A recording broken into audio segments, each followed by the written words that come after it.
They called it the marriage of the season, a union forged in duty, sealed with indifference. Lady Eleanor Ashford had walked down the aisle toward a man whose eyes held nothing but cold politeness, whose vows rang hollow in the cavernous chapel. Duke Callum Ravenswood had made his position devastatingly clear. She would bear his name, manage his household, and remain invisible in every way that mattered. "You are my Duchess only in name," he had whispered during their first dance, his grip on her waist as distant as his heart. But on their wedding night, when candlelight flickered across the bedchamber and he turned away to undress, Eleanor glimpsed what no one else had seen, a tapestry of scars carved across his back, each one telling a story of suffering he had buried beneath aristocratic perfection. In that moment, she realized the man she had married was not the heartless duke society believed him to be, but a prisoner of secrets so dark they had turned his soul to stone. If you're listening to this story, don't forget to click the like button, subscribe to the channel, and tell me in the comments from which part of the world you're listening to this story. I want to know how far it has traveled. The morning of Eleanor Ashford's wedding dawned with the kind of oppressive grey that seemed to press down upon London itself, as though the heavens mourned what she could not. From her window at Ashford House in Mayfair, she watched the rain trace melancholy patterns against the glass, each droplet a tiny rebellion she wished she possessed the courage to emulate. "Stand still, my lady," her maid Beatrice murmured, fastening the final pearl button along Eleanor's spine. The wedding gown was a masterpiece of ivory silk and Brussels lace, commissioned by her father at extraordinary expense. It fit her like a beautiful prison, each stitch a reminder of the life being sewn shut around her. Eleanor was 22, with hair the colour of autumn chestnuts that caught fire in sunlight, and eyes of such clear grey they seemed to reflect the stormy English skies themselves. Her beauty was the quiet kind, the sort that revealed itself slowly in the intelligence of her gaze and the gentle curve of her smile. But today that smile had vanished entirely. "You look like a princess from a fairy tale," Beatrice said softly, though her eyes betrayed her sadness. She had been with Eleanor since childhood and knew the truth. This was no fairy tale. The Ashford family, though titled and respected, had been hemorrhaging money for years. Her father, Viscount Ashford, had made disastrous investments in railway schemes that had collapsed spectacularly.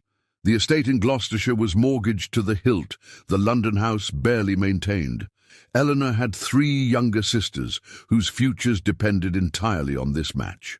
Her marriage to Duke Callum Ravenswood would erase every debt, restore the family's standing, and secure her sisters' prospects.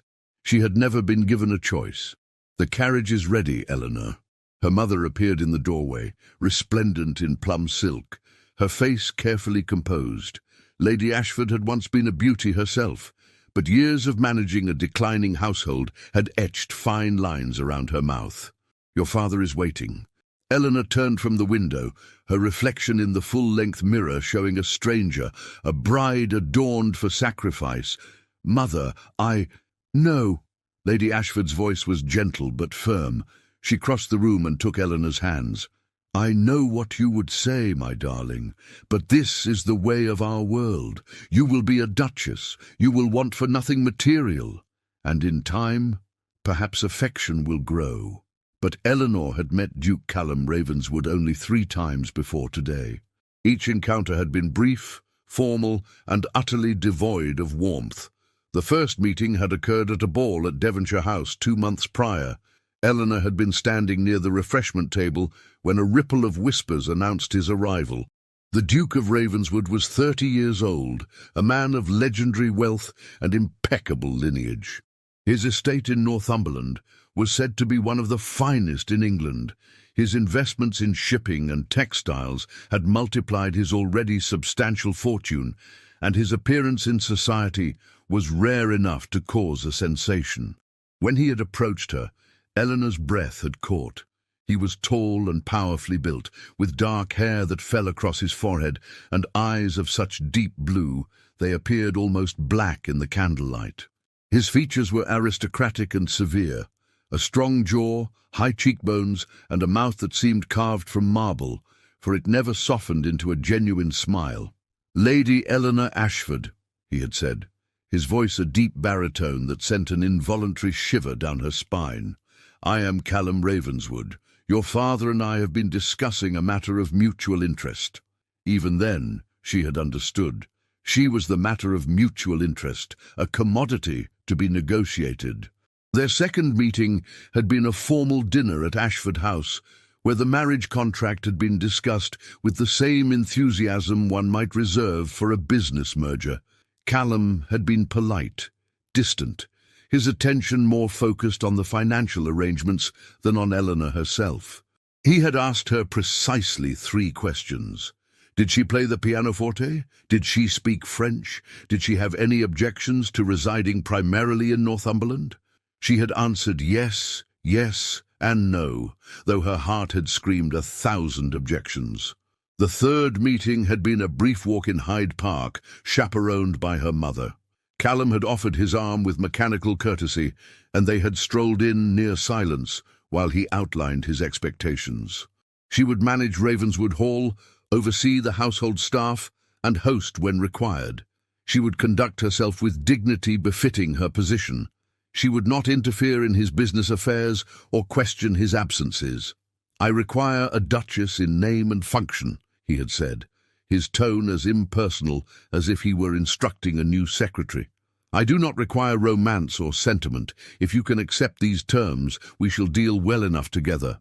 Eleanor had felt something inside her wither and die, but she had nodded because 3 younger sisters depended on her compliance, because her father's desperation was palpable, because she had been raised to understand that duty superseded desire. Now, descending the stairs of Ashford House in her wedding finery, Eleanor felt the weight of that duty like chains.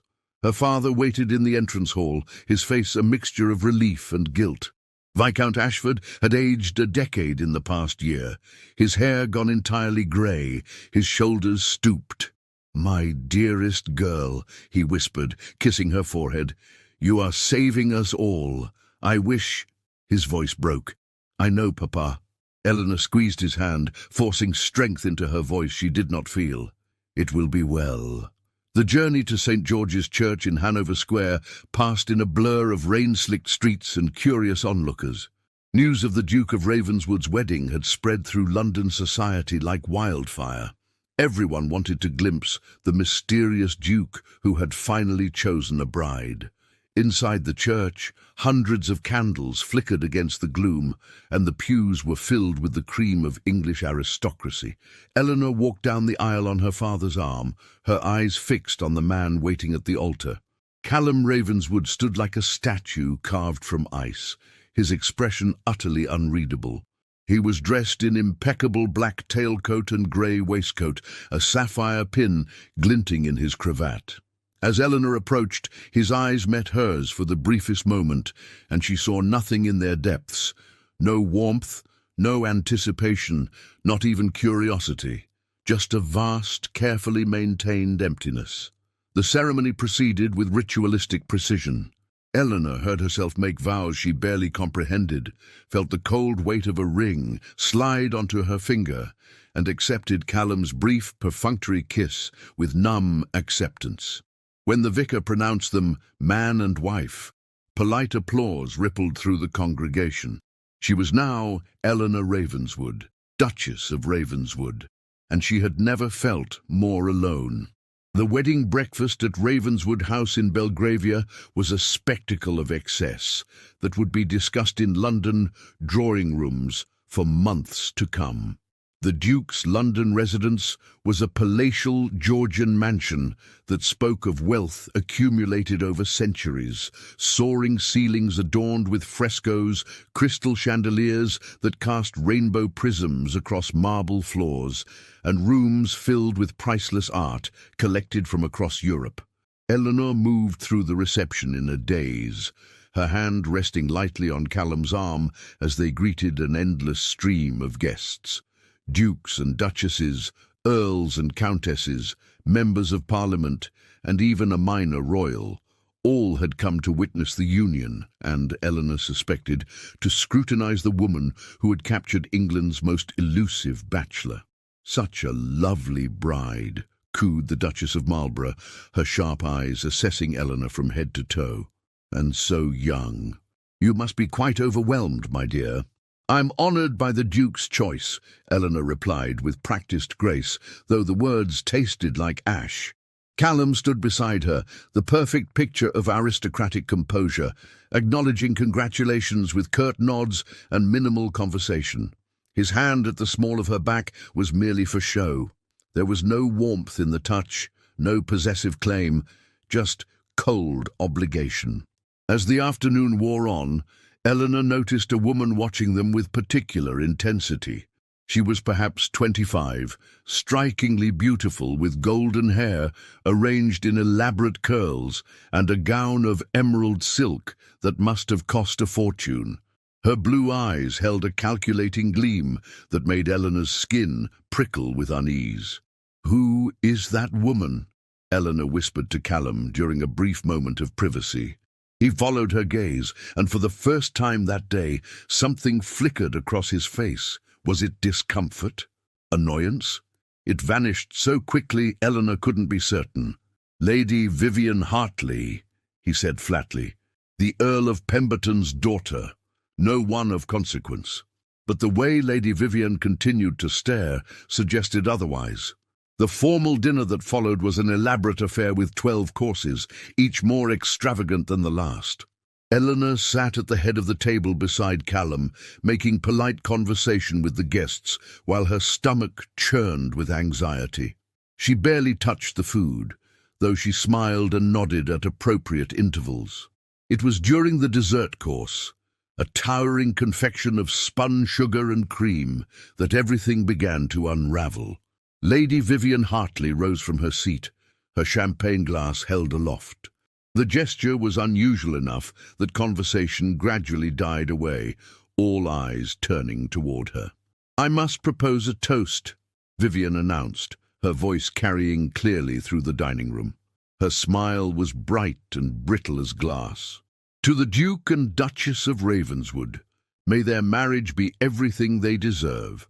There was something in her tone, a subtle edge that made several guests exchange uncomfortable glances. Callum's hand tightened almost imperceptibly on his wine glass. "How generous, Lady Vivian," he said coolly. "Your well wishes are noted." But Vivian wasn't finished. She took a long sip of champagne, her eyes glittering with something dangerous. "I do hope, Your Grace, that your new Duchess understands the nature of the arrangement she has entered. It would be such a shame if she harbored any romantic illusions about this union." The room had gone utterly silent. Eleanor felt heat rising in her cheeks, confusion and humiliation warring within her. "That is quite enough," Callum said, his voice dropping to a tone that could freeze water. "Is it?" Vivian laughed, the sound high and slightly unhinged. "Forgive me. I simply find it amusing that everyone is pretending this is a love match when we all know the truth. The Ashfords needed money, and you needed a respectable wife to manage your household while you—" Lady Vivian, an older woman, the Countess of Pemberton, Vivian's mother, stood abruptly, her face pale with mortification. "You will sit down this instant." But Vivian was beyond restraint now, champagne and bitterness loosening her tongue. She turned to Eleanor, her smile vicious. "Did he tell you, Your Grace? Did your husband mention that until 3 months ago he and I had an understanding, that he promised me a future, only to cast me aside the moment his financial advisers suggested he needed a more advantageous match?" Eleanor's world tilted. She looked at Callum, searching his face for denial, for explanation, for anything. But his expression had gone completely blank, a mask of aristocratic indifference that revealed nothing. "You are mistaken," he said, his voice devoid of emotion. "There was never any understanding between us." "Liar!" Vivian's composure shattered completely.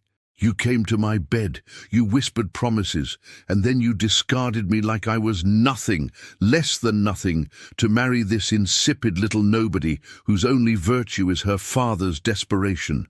Gasps rippled through the room. Eleanor felt as though she might be sick. The humiliation was so profound, so public, that she couldn't draw breath. Every eye in the room was fixed on her, some pitying, some curious, some gleeful at the scandal unfolding. The Earl of Pemberton had reached his daughter now, gripping her arm firmly.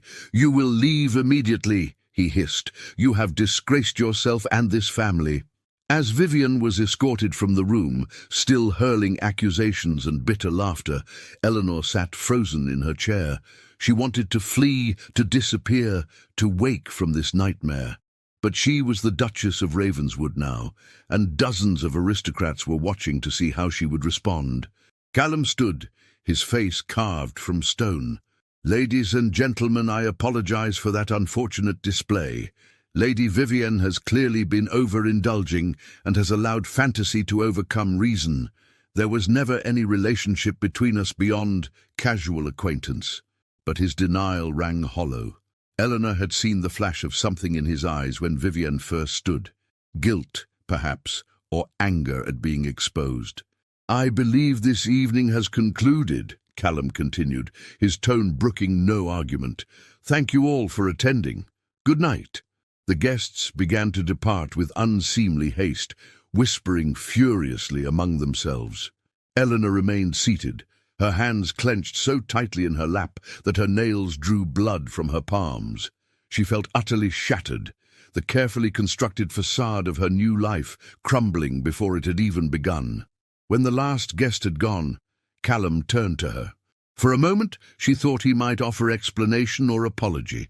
Instead, he said, "You should retire to your chambers. It has been a long day." "Is it true?" Eleanor's voice emerged as barely a whisper. "Were you involved with her?" "My past is not your concern," he replied coldly. "Our arrangement does not include interrogations about my personal affairs." The words struck like a physical blow. Eleanor rose on trembling legs, her wedding gown suddenly feeling like a shroud. "I see. Then I shall retire, as you suggest." She walked from the dining room with as much dignity as she could muster, though inside she was screaming. Behind her, she heard Callum pour himself another drink, the clink of crystal against crystal echoing in the vast, empty room. In her new bedchamber, a lavish suite decorated in cream and gold that should have delighted her, Eleanor finally allowed the tears to fall. She had known this marriage was one of convenience, had accepted that Callum did not love her, but to be humiliated so publicly, to learn that she was merely a replacement for a discarded mistress, to be treated with such callous indifference on her wedding day, it was more than she had bargained for. A soft knock interrupted her misery. "Your Grace?" It was Callum's valet. "The Duke requests your presence in his chambers." Eleanor's blood ran cold. The wedding night. In all the chaos, she had almost forgotten. She was expected to fulfill her wifely duties, to submit to a man who had just demonstrated his complete lack of regard for her feelings. With shaking hands, she allowed her new lady's maid to help her into a nightgown of delicate white silk and a dressing gown of ivory satin. Then, with leaden feet, she walked through the connecting door into her husband's bedchamber. The Duke's bedchamber was a study in masculine austerity. Dark wood paneling, heavy burgundy drapes, and furniture that spoke of function rather than comfort. A fire burned low in the grate, casting flickering shadows across the room. Callum stood by the window, still dressed in his wedding attire, a glass of whiskey in his hand. He didn't turn when Eleanor entered. "Close the door," he said quietly. Eleanor obeyed, her heart hammering against her ribs. She stood uncertainly in the center of the room, waiting for him to speak, to move, to do something that would indicate what he expected of her.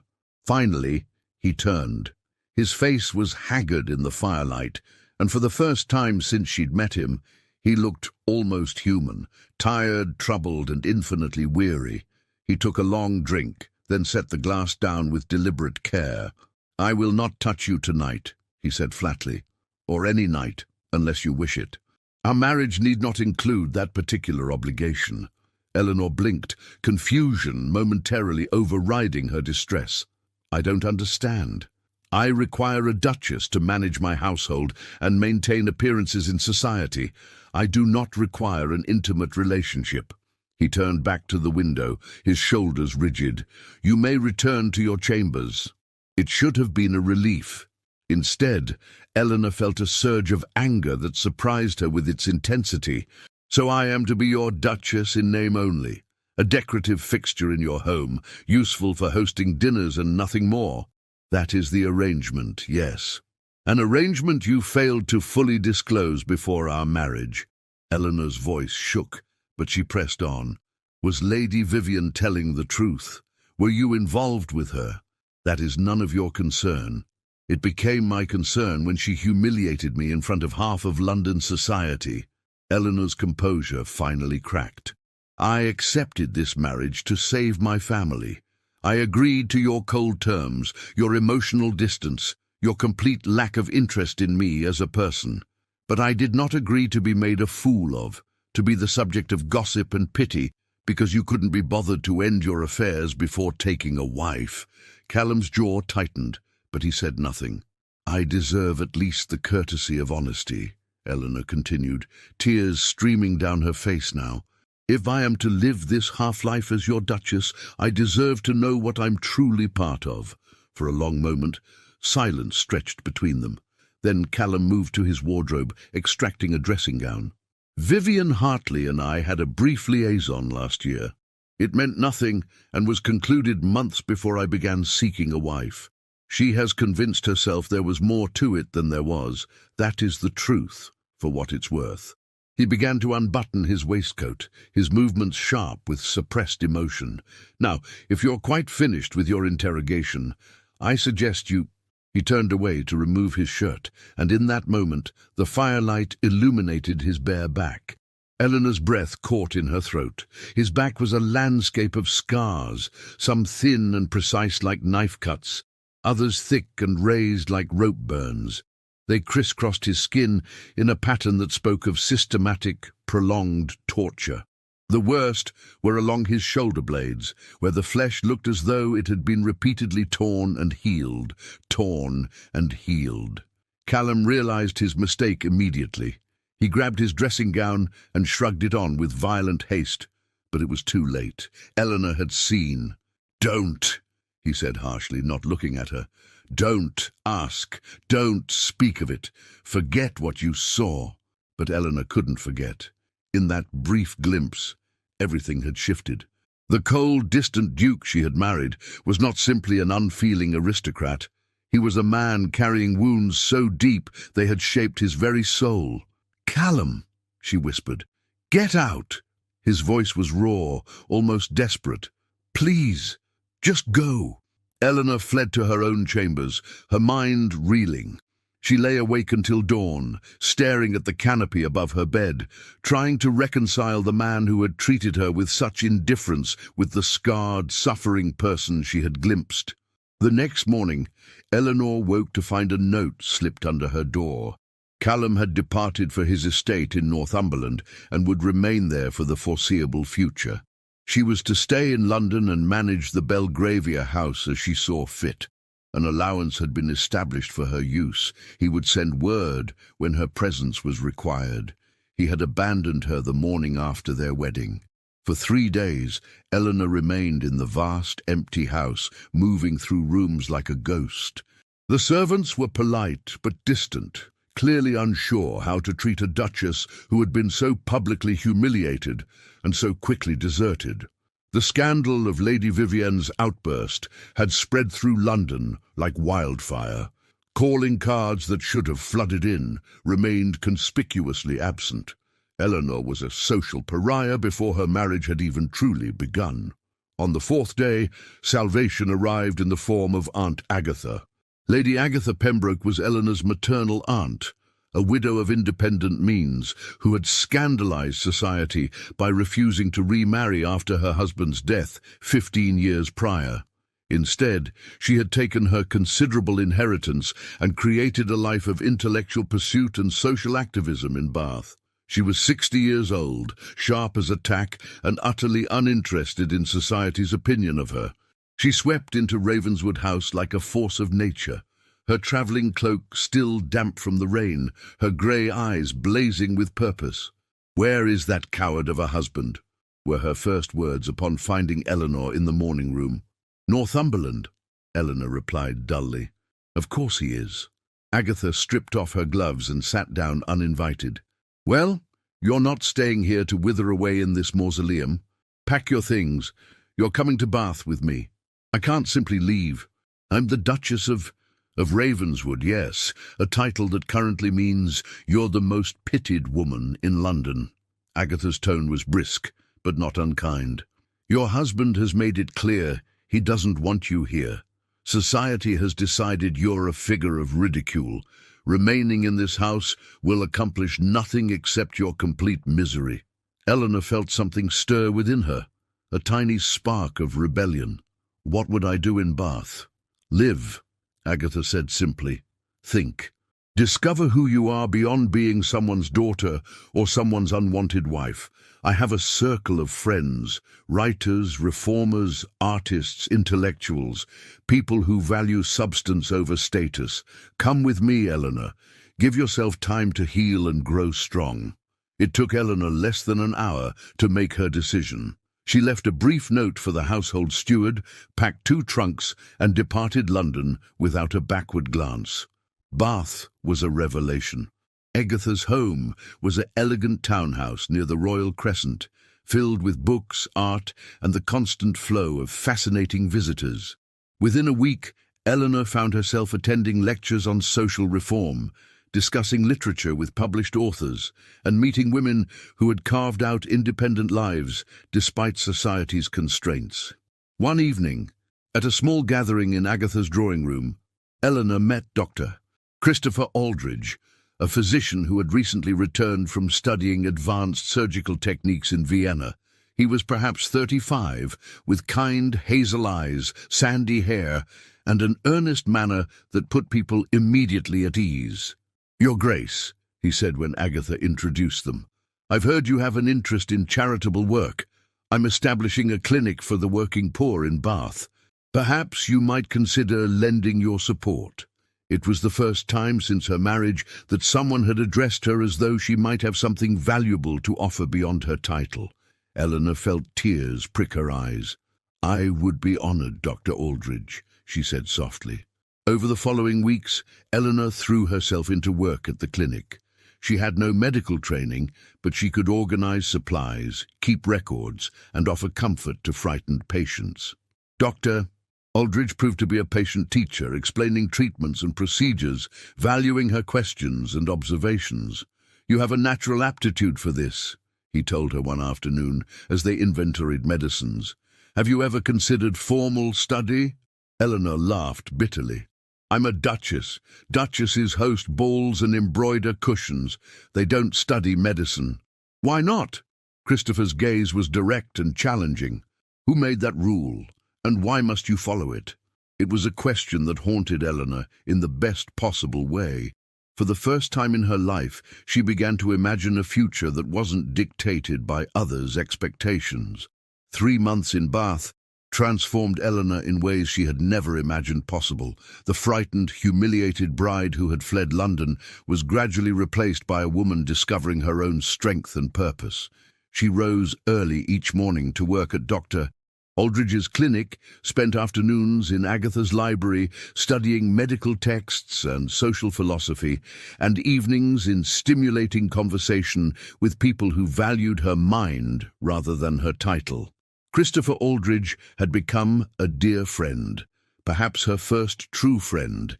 He treated her with a respect that was entirely novel, asking her opinions on patient care, trusting her judgment, and never once treating her as fragile or ornamental. There was nothing romantic in their relationship, but there was genuine warmth and mutual admiration. "You should consider writing about your observations," Christopher suggested one afternoon as they walked through the Sydney Gardens. Your insights into how poverty affects health outcomes are quite astute. The medical journals would benefit from such perspectives. Eleanor felt a flush of pleasure at the compliment. I'm not qualified to... Qualification comes from knowledge and experience, not from degrees granted by institutions that won't admit women. Christopher interrupted gently. You have both. Don't diminish yourself. It was Agatha, however, who forced Eleanor to confront the reality she had been avoiding. You've received another letter from Ravenswood, Agatha said one morning, holding up the cream envelope with its ducal seal. It was the 5th such letter in as many weeks.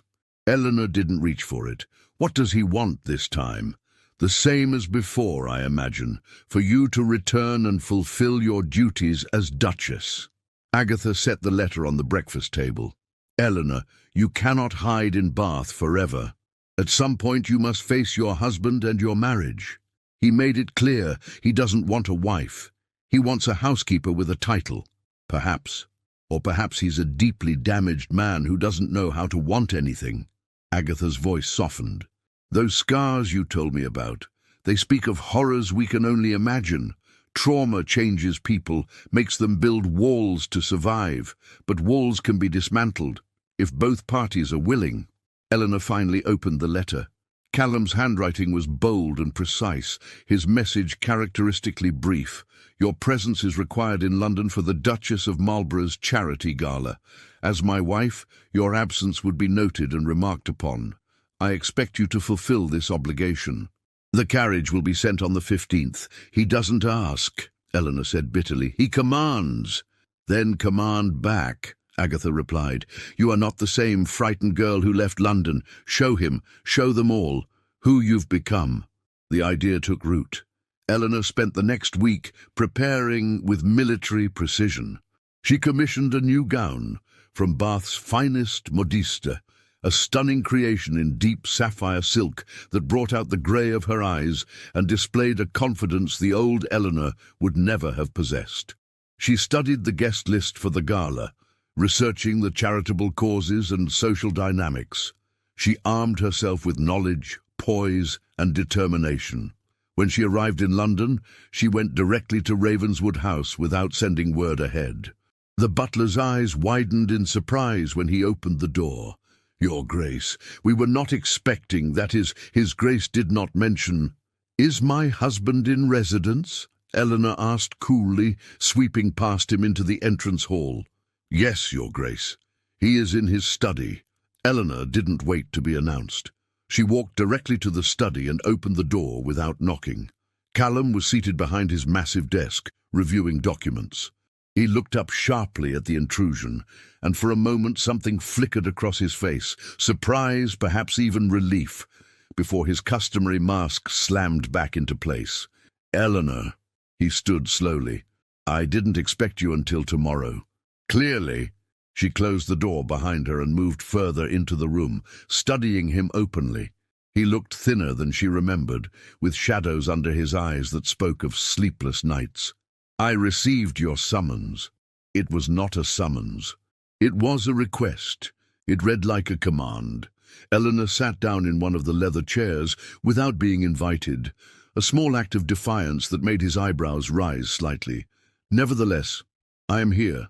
I will attend the gala as your Duchess.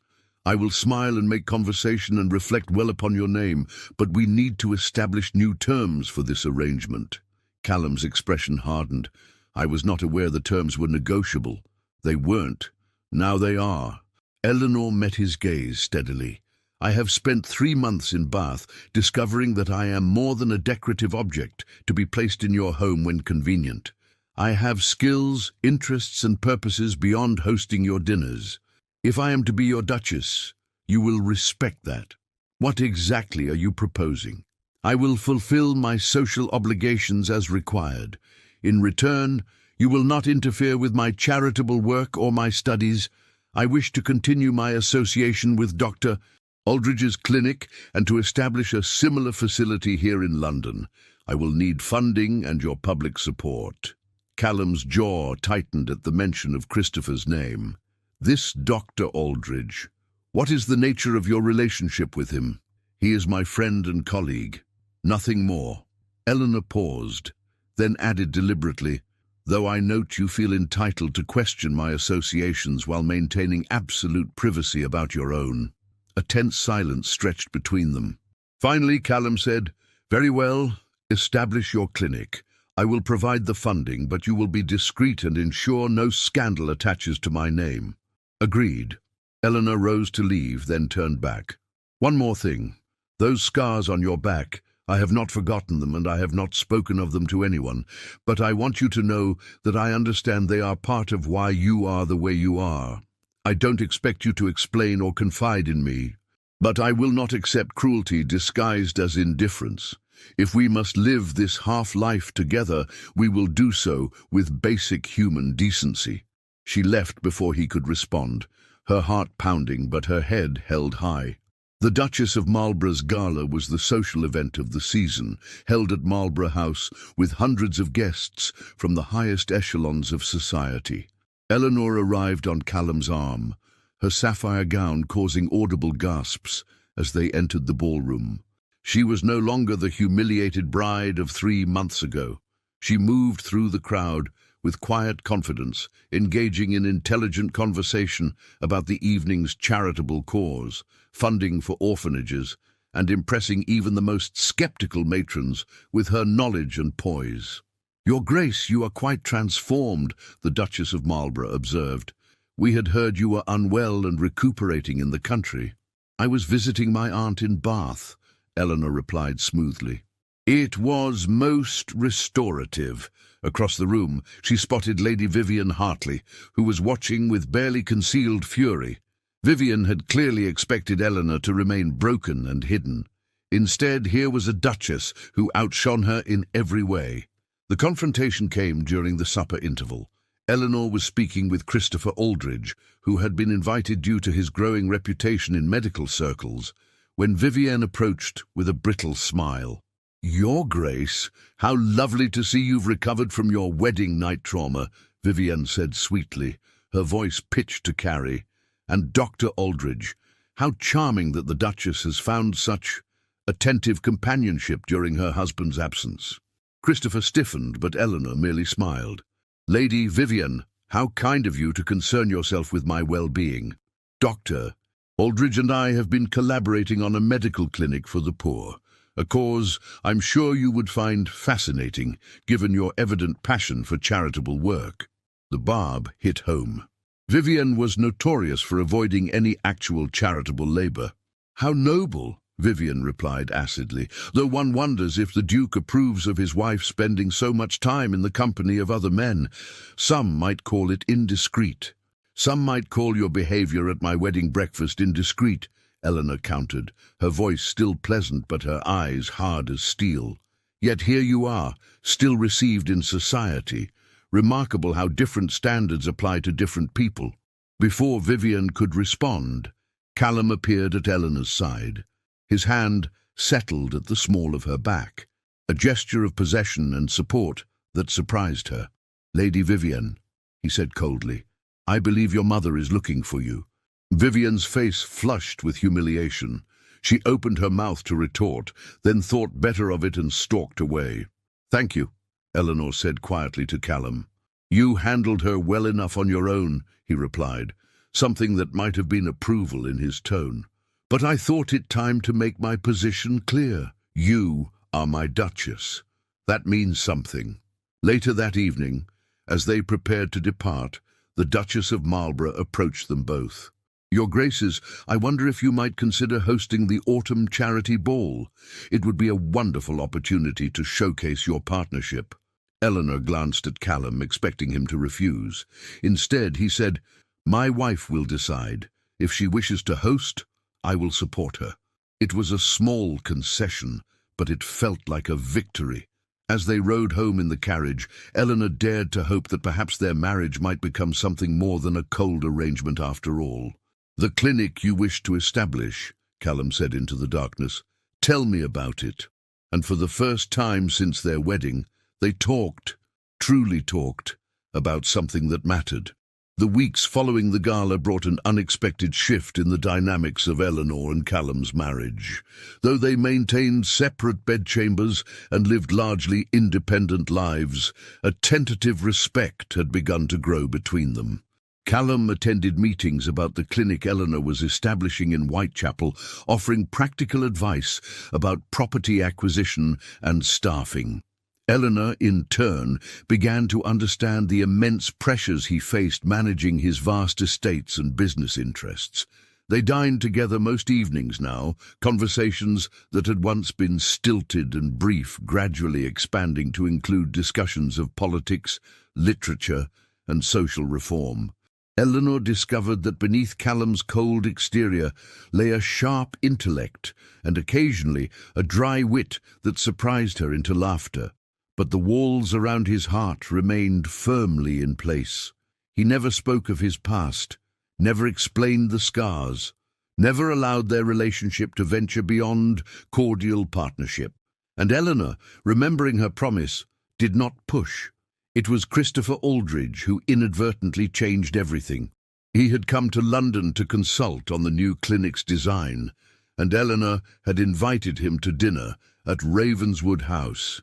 The evening had been pleasant, with Christopher and Callum discovering a shared interest in modern engineering. As Christopher prepared to depart, he turned to Eleanor with an expression of unusual seriousness. "Your Grace, might I speak with you privately for a moment?"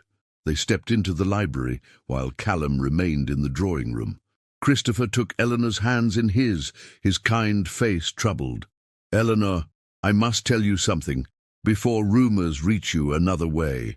I have been offered a position, chief surgeon at a new hospital being established in Edinburgh. It is an extraordinary opportunity, one I cannot refuse." Eleanor felt a pang of loss, but managed a smile. "Christopher, that's wonderful. You deserve this. There's more." He hesitated, then continued. "I have asked Miss Caroline Winters, you remember her from Bath, the schoolteacher, to accompany me as my wife. She has accepted." Eleanor's smile became genuine. "I'm so happy for you both. Caroline is a remarkable woman. She is. And I wanted you to know, before I left, that your friendship has meant the world to me. You are one of the finest people I have ever known." He squeezed her hands gently. "But I also wanted to tell you something I have observed these past months. Your husband looks at you when you're not watching. There is something in his eyes, longing, perhaps, or regret. I think he cares for you more than he allows himself to show. Christopher, I know it's not my place, but you deserve to be happy, Eleanor. Truly happy. Don't give up on that possibility." He kissed her cheek in farewell and departed. Eleanor stood in the library for a long moment, her mind churning. When she returned to the drawing room, she found Callum standing by the window, his posture rigid. "He's leaving for Scotland," Eleanor said quietly. "He's getting married." "I heard." Callum's voice was carefully neutral. "You will miss him." "I will miss his friendship, yes." Eleanor moved closer, studying her husband's profile. "Callum, there was never anything improper between us. You must know that." "I know." He turned to face her, and for once his mask had slipped. His eyes held a tumult of emotions she couldn't quite decipher. "But I also know that he could offer you things I cannot. Warmth, openness, a real marriage. He offered me friendship and respect. You have begun to offer me the same." "It's not enough." The words burst from him with unexpected vehemence. "You deserve more than a husband who can barely stand to be touched, who flinches from intimacy, who—" He stopped abruptly, as though realizing he had said too much. Eleanor's heart ached at the raw pain in his voice. "What happened to you, Callum? Who hurt you so badly that you've locked yourself away from the world?" For a long moment she thought he wouldn't answer. Then, slowly, he began to speak. "My father was not the noble gentleman society believed him to be. Behind closed doors, he was a monster. My mother died when I was 8, and after that, there was no one to restrain him. He believed that pain built character, that suffering made men strong. The scars you saw, those are only the visible ones." Eleanor felt tears sliding down her cheeks. "How old were you when it started?" "8. It continued until I was 17 and finally grew large enough to fight back. I broke his arm and 3 of his ribs. He never touched me again, but the damage was done."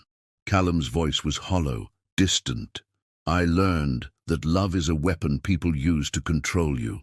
That vulnerability is dangerous. That the only way to survive is to feel nothing." "But you're not surviving," Eleanor whispered. "You're barely living." "I know." He met her eyes, and she saw such desolation there that it took her breath away. "When I married you, I thought I could maintain the walls, keep you at a distance, protect myself. But you've been dismantling them brick by brick without even trying. The way you speak your mind, the way you've transformed yourself, the way you look at me sometimes as though you see past all the armor. It terrifies me." Eleanor closed the distance between them, standing so close she could feel the heat of his body. "I'm terrified too. This marriage has been nothing like I imagined. But somewhere along the way, I stopped wanting it to be a mere arrangement. I want more, Callum. I want a real partnership, perhaps someday even affection. I don't know if I'm capable of that. Then we'll discover it together." She reached up slowly, giving him time to pull away, and touched his face. He flinched but didn't retreat. "I'm not asking for declarations of love or grand gestures. I'm asking for honesty, for effort, for the possibility of something real." Callum's hand came up to cover hers, his touch tentative as though he'd forgotten how to offer gentleness. "I will try. I cannot promise success, but I will try." It was enough. For now, it was enough. The next morning, Eleanor woke to find a note slipped under her door. Callum had been called to Northumberland. A crisis with one of the tenant farms required his immediate attention. But unlike his previous departures, this note included an invitation. "If you wish to see Ravenswood Hall and the Northern Estates, I would welcome your company. The choice is yours." Eleanor made her decision within minutes. She had her maid pack for an extended stay and sent word that she would accompany him. The journey north took 3 days by train and carriage. Callum was attentive during the travel, pointing out landmarks and sharing stories of the region's history. Eleanor saw glimpses of the man he might have been without the trauma. Intelligent, passionate about his land and people, even occasionally playful, Ravenswood Hall took her breath away. The estate sprawled across the Northumberland countryside, a magnificent Jacobean manor house surrounded by ancient forests and rolling hills. The house itself was a masterpiece of architecture, with soaring ceilings, intricate plasterwork, and windows that captured the wild northern light. "It's beautiful," Eleanor breathed as they approached. "It's home," Callum replied simply. "Or it was once. I haven't spent much time here since my father died. Too many ghosts." Over the following weeks, Eleanor threw herself into learning about the estate. She met with tenants, toured the farms, and began to understand the complex web of responsibilities Callum managed. She also began to see how isolated he had been, how the trauma of his childhood had driven him to avoid the very place that should have been his sanctuary. "You should host a harvest festival," she suggested one evening as they reviewed the estate accounts. "Bring the community together. Let them see their duke as more than a distant landlord." Callum looked skeptical. "My father never—" "Your father was a cruel man who ruled through fear. You are not him." Eleanor's voice was firm. "These people deserve to know the man you truly are." The harvest festival became Eleanor's project. She organized games, music, and a feast that brought together everyone from the estate and surrounding villages. Callum was stiff and uncomfortable at first, but as the day progressed, Eleanor watched him gradually relax. He spoke with farmers about crop rotation, praised the blacksmith's new apprentice, and even smiled, genuinely smiled, when a group of children begged him to judge their pie-eating contest. That night, as they stood on the terrace watching the last of the festival-goers depart, Callum turned to Eleanor with an expression of wonder. "I had forgotten what this felt like, being part of something larger than myself, Belonging. You've always belonged here, Eleanor said softly. You just needed to let yourself believe it. He took her hand, a gesture that had become more frequent in recent weeks, and raised it to his lips. Thank you, for seeing possibilities I couldn't see, for not giving up on me. I made a vow, Eleanor replied. For better or worse, I intend to honor it. 6 months had passed since the harvest festival, and Ravenswood Hall had been transformed from a monument to painful memories into a living, breathing home. Eleanor had chosen to make Northumberland her primary residence, returning to London only when social obligations demanded. The northern estate suited her, its wild beauty, its honest people, its distance from the suffocating expectations of London society. The clinic she had envisioned had become reality, not just in London's Whitechapel, but here in the village of Ravenswood as well. She spent 3 mornings each week there, working alongside a young physician, Dr. Aldridge had recommended, treating everything from childhood fevers to farming injuries. The tenants, initially suspicious of their Duchess's unconventional interests, had come to respect and even love her. But the greatest transformation had been in her marriage. Callum had not suddenly become demonstrative or emotionally effusive. Such changes would have been impossible for a man so deeply scarred, but he had opened himself in small, precious ways. He sought her opinion on estate matters and actually listened to her suggestions. He asked about her day and seemed genuinely interested in the answers. He had begun taking walks with her through the estate grounds, their conversations ranging from the practical to the philosophical, and slowly, carefully, they had begun to breach the physical distance between them. It had started with held hands, then brief embraces, then one memorable evening when Callum had kissed her forehead and whispered, "I am grateful for you." 3 weeks ago, he had finally come to her bedchamber, not with demands, but with tentative hope. Their intimacy had been gentle, almost reverent, and afterward he had held her close and spoken words he had never said to anyone. "I think I am learning how to love you." Eleanor had wept with joy. Now, on a crisp October morning, she stood in the estate's rose garden, supervising the final preparations for a gathering that would have been unthinkable a year ago. Aunt Agatha was visiting, along with Christopher Aldridge and his new wife, Caroline, and several of Eleanor's friends from Bath. It was to be a weekend of intellectual discourse, music and celebration, a gathering that reflected who Eleanor had become rather than who society expected her to be. "The roses are still blooming beautifully," Agatha observed, joining Eleanor among the autumn flowers. "Rather like you, my dear. You've bloomed magnificently in this northern soil." Eleanor smiled. "I never imagined I could be this happy. When I married Callum, I thought I was entering a prison. Instead, I found freedom." "Because you claimed it," Agatha said firmly. "You refused to be diminished by circumstances or by a husband's emotional limitations. You built a life of purpose and meaning. That takes courage. Callum deserves credit too. He's changed so much." "He's healed," Agatha corrected. "There's a difference. You didn't change him. You created a safe space for him to heal himself. That's the greatest gift one person can give another." The weekend proved to be everything Eleanor had hoped. Christopher and Caroline were full of stories about their work in Edinburgh, and Christopher was delighted to see how the Ravenswood Clinic had flourished. The evenings were spent in lively debate about medical advances, social reform, and the changing role of women in society. Callum participated more than Eleanor had expected, his contributions thoughtful and surprisingly progressive. She caught Christopher's eye during one discussion and saw him smile knowingly.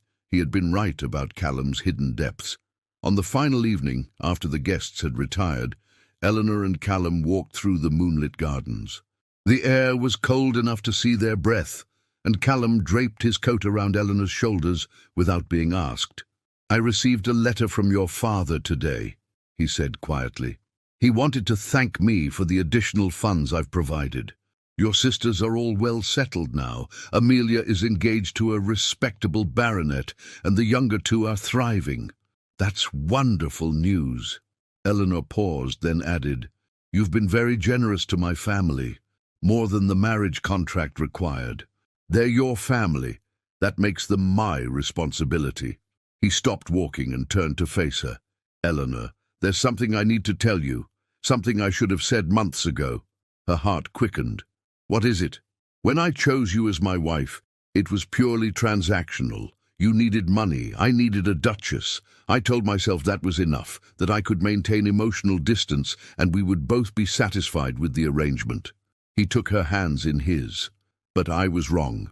Somewhere between your defiance and your kindness, your strength and your compassion, I fell in love with you. Deeply, irrevocably in love." Eleanor felt tears spilling down her cheeks. "Callum, I know I'm not easy to love. I know I have scars, visible and invisible, that will never fully heal. But you've shown me that a wounded heart can still beat, that a broken man can still build something beautiful. You've given me hope, Eleanor. You've given me a future I never thought possible." "Gah, I love you too," Eleanor whispered. "I think I have for months, but I was afraid to say it, afraid you weren't ready to hear it." He pulled her close, his embrace no longer tentative but sure and strong. "I'm ready now, for all of it. The love, the partnership, the life we're building together. I want to be the husband you deserve." "You already are," she said, rising on her toes to kiss him. "You already are."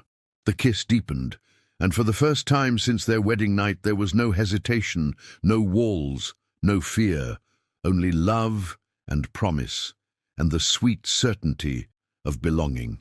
A month later, Eleanor stood in the drawing room of Ravenswood House in London, hosting a tea for several prominent ladies interested in supporting her clinic work. Among the guests was Lady Vivian Hartley, who had arrived with her mother, the Countess of Pemberton. Eleanor had debated whether to invite them, but Callum had encouraged it. "Show her that her bitterness has no power over you," he had said. "Show her what grace looks like." Vivian looked diminished somehow, her beauty still present, but her eyes holding a hardness that aged her. She sat stiffly, contributing little to the conversation, while her mother apologized profusely for her daughter's past behavior. "Your Grace, we are deeply grateful for your forgiveness," the Countess said. "Vivian has been through a difficult time, but she is learning humility." Eleanor glanced at Vivian, who refused to meet her eyes. She felt no triumph, only a deep sadness for a woman who had allowed jealousy and entitlement to poison her life. "We all make mistakes, Lady Pemberton," Eleanor said gently. "What matters is how we grow from them. I hope Lady Vivian finds her own path to happiness." After the guests departed, Callum found Eleanor in the library, staring thoughtfully out the window at the London street below. "How did it go?" he asked, wrapping his arms around her from behind. "She's miserable," Eleanor said. "I thought I would feel vindicated, but I just feel sorry for her. She's trapped in her own bitterness while we've found something real." "That's because you have a generous heart." He kissed the top of her head. "It's one of the many reasons I love you." Eleanor turned in his arms, studying the face that had once seemed so cold and remote, but now was infinitely dear to her. "Do you ever regret it? Marrying me instead of someone you chose freely?" "Never." His answer was immediate and fervent. "You were never my choice. You were my salvation. The best thing that ever happened to me was being forced into a marriage I didn't want with a woman I didn't know, because that woman turned out to be you." They stood together in the fading afternoon light, two people who had been brought together by necessity and circumstance, who had survived humiliation and heartbreak, and who had somehow, against all odds, found genuine love. Eleanor thought back to her wedding day, to the terrified girl in the ivory gown who had believed she was entering a prison. That girl could never have imagined this, standing in her husband's arms, secure in his love, confident in her own worth, living a life of purpose and meaning. She had been told she was his Duchess only in name, but she had become so much more, his partner, his confidant, his healer and his heart. And in the process, she had discovered her own strength, her own voice, her own capacity for joy. "What are you thinking?" Callum asked softly. Eleanor smiled up at him, her grey eyes shining with contentment. I'm thinking that sometimes the paths we're forced to walk lead us exactly where we need to be. I'm thinking that I wouldn't change a single moment of our journey because every difficulty brought us here. And I'm thinking that I am exactly where I belong. As am I, Callum murmured, lowering his lips to hers. As am I. Outside, London bustled with its usual chaos.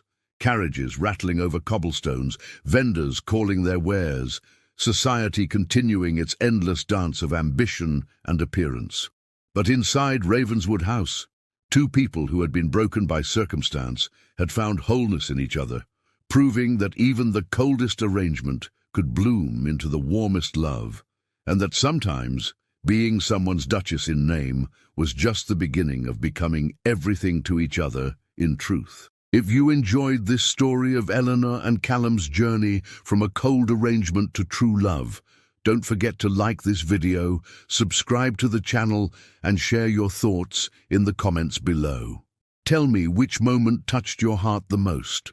Was it when Eleanor first saw Callum's scars, when he confessed his love in the moonlit garden, or perhaps their final embrace in the London Library? I'd love to hear from you. And if you're listening from anywhere in the world, let me know in the comments where you're from. It's amazing to think this story of healing and hope has traveled across continents to reach you. Thank you for joining Eleanor and Callum on their journey from darkness to light, from duty to devotion, and from being strangers bound by contract to soulmates united by love. Until the next story, remember, sometimes the life we're forced into becomes the life we were always meant to live.